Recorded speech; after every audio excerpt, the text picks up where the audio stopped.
In this video, I want to say a few words about abandoned railroads.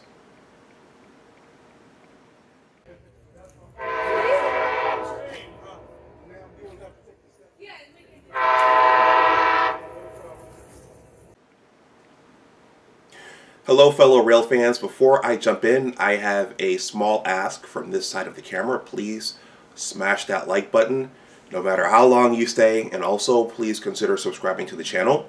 This is still a young channel and I am looking to grow, and any new subscriptions I get will be very, very helpful.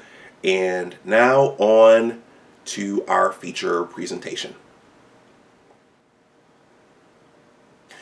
Hello all, and welcome back to RailFan76.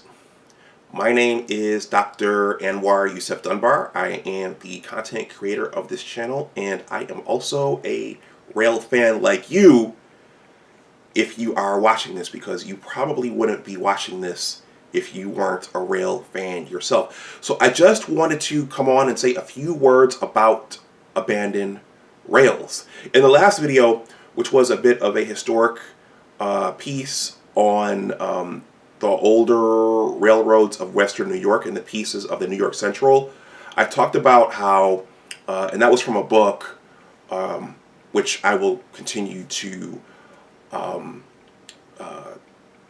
discuss here on my channel. That was entitled "A History of Railroads in Western New York" by Father Edward T. Dunn. But anyway, I noted in that video that in my youth, moving around town on any given day, whether it was to get groceries or to go to church or to go to basketball practice or whatever, I would see numerous abandoned rails and bridges around Buffalo, New York, many of which now have been removed altogether. And I wondered about what was there, what trains were there, and I wondered what it was like to see trains going through those specific parts of town in years past. So it turns out, well, Facebook does still do some good these days. That platform causes a lot of problems if you as a user are not careful with it. But there are also a lot of fun groups on there, and there are still some good uses for Facebook. So as I started embarking on my journey as a rail fan, I found numerous rail fan groups on Facebook. And one of them was entitled Abandoned Rails. Okay, so as a content creator, you're looking for places to share your content so you can grow your channel. But this Abandoned Rails group, they had an interesting rule. They said, we don't want anything else besides photos and content regarding abandoned rails. So I said, wow, well, I can't share my videos there, but maybe this will still be a fun group to be a part of. So I just made my first offerings to that group. There are numerous abandoned rails here in the Washington, D.C., Maryland, and Virginia area. And when I go back to Buffalo soon, I know where there are some there. And I just made my first offerings to the group, and I am astounded by the number of people in that group who are historians and experts, and who just have a tremendous knowledge of abandoned railroads in the United States. So I'm going to talk about, just briefly, the pictures that I took, and I'm going to talk about the responses to those pictures, and then I'm going to wrap this video up. I don't want this to be a long one, but I just wanted to acknowledge that group and just acknowledge that while there are different kinds of rail fans. There are rail fans who know the engines and who know the that Amtrak is retiring its Amfleet coaches, and they're bringing on the Siemens Chargers to replace the Genesis engines. And there are rail fans like Amtrak guy who know the paint schemes and the the logos. And you have Tom from Trains Are Awesome and retired rail fan horn guy, and you have Danny from Distant Signal down in Florida. But you have a whole legion of rail fans who have a vast knowledge of railroads from days past, and which railroads serviced and even bought and even abandoned specific rail lines, which is very, very fascinating. Because under the pictures that I posted in the group, there are lots and lots and lots and lots of comments of people just talking about, well, that line belonged to this railroad, that line belonged to that railroad. They sold this railroad to these guys, and they abandoned that route in this year. So salute to that group. And yeah, there's a whole group of people who are interested in that particular aspect of railroads. So my first offerings to that group were from a strip of abandoned tracks in Cambridge, Maryland.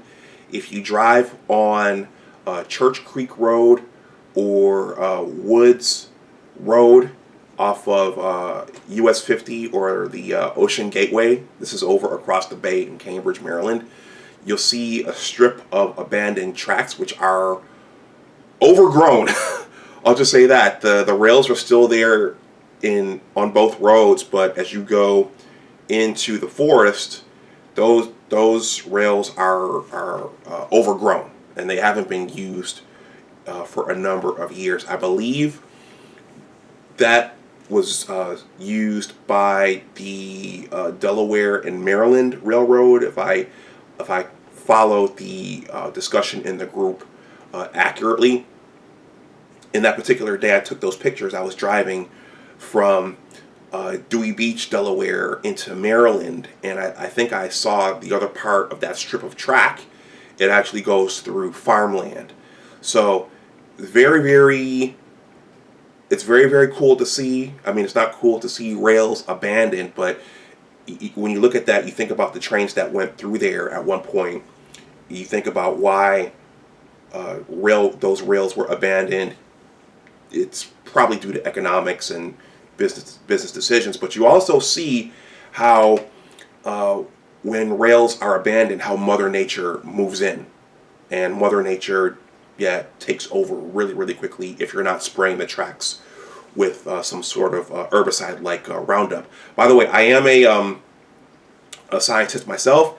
I do have a STEM YouTube channel. If you like science and technology, please go over to Big Discussions 76 Science and Technology and subscribe. I'm always looking for more subscribers over there. But herbicides are used on railroads to stop plants from growing up on those rails, and I'm sure that massive trains barreling through, I'm sure that deters plant life from growing as well. But that's that little strip there in Cambridge, Maryland, between Woods Road and Church Creek Road. So if you ever drive through there, take a look there. Those are still there. I think the signs are still there. I don't know if the signals are still there as well. Anyway, my second offering was on Route 50 or Ocean Gateway near the 322 junction towards Easton and St. Michael's. So if you're ever driving on Route 50 there, you will see a strip of track blatantly right in the middle, in the median of that highway. And the people in the group, they had a gander of that. So that strip of track that used to belong to I think the Pennsylvania Railroad, and according to the members of the group, it also belonged to the Maryland and Delaware Railroad. I might have those flipped, but that trackage used to go down into Easton and Oxford, and it used to go up through Delaware, I think, to the Pennsylvania main line. But when they tore that track up, they must have left it there for rail fans and also for scenic purposes, because both ends of it, that's the only thing left. And both ends of it, if you take a look into the forest and the bushes, there's nothing left. So they left that there intentional. So I took some pictures yesterday and shared them with the group of a strip of track in Old Town Alexandria, not far from where I'm shooting this video. And I didn't see that strip of track until I got my bike in the fall of last year, and they left that track there. If you're familiar with Old Town Alexandria, you know that it's historic. It has lots of nice restaurants and residences. There's a park, and then if you go there, there's a track that curves, and it goes into an office building sector. There's a bike trail. People are out walking their dogs, and then that track, it goes behind several buildings. The railroad, they left the signals there. So I imagine when trains were going through there, those signals were flashing, but they left that there. And if you follow it, there's an energy, I think the members of the group said it was an energy plant there. It curves towards Route 50, not Route 50, the George Washington Parkway, Route 1, US 1. A switch track switches into the old energy plant, and then those rails go into the bushes. So those eventually become overgrown, and I think that those eventually went over the George Washington Parkway over to that main line. So someone in the group actually shared that Norfolk Southern actually used to own that, and they shared some footage underneath my post of a long Norfolk Southern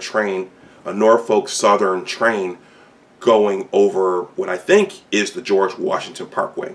There are still rails there, and there are some rails on the other side that are no longer in use, but I think that that's what used to use those. So those are the abandoned rails that I've seen and that I've contributed to that group, and I will contribute more as I see them into the future or going forward. So I want to acknowledge that group. I am in awe of the expertise and the knowledge of history in that group, and I want to also acknowledge the passion of that group, and that is a sector. I guess there are subsectors of the greater rail fanning world, and that's just one: abandoned rails.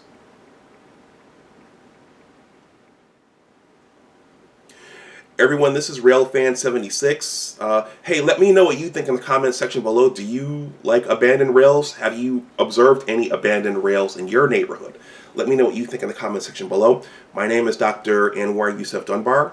And yeah, this is RailFan76. Please like, share, and subscribe. And I think, yeah, I will wrap this up here. I am a blogger and a writer. I am working on a book project, which I will share on my numerous platforms eventually, as it's in the editing process right now. I have written I've written two trains-related essays on my writer's blog, Big Words Authors. I'll leave those below in the description box for any readers out there, and I have a newsletter as well. So if you've watched my content and you're interested in me up to this point, and you want to read some of the things that I've written, and even just continue to follow my content creation here on this channel and on others. I described that I have a science channel as well. Please consider signing up for that newsletter. That's in the description box below. And hey, I'm going to wrap this up because I have to run and do something else. But as I always say, airplanes and automobiles are necessary in our modern society. Riding on boats is fun, but my favorite method and mode of travel will always be on the trains and the railroads. Take care, and I will talk to you the next time. Thank you for watching. Once again, please like, share, and subscribe. I'll talk to you the next time. Well, and bye-bye.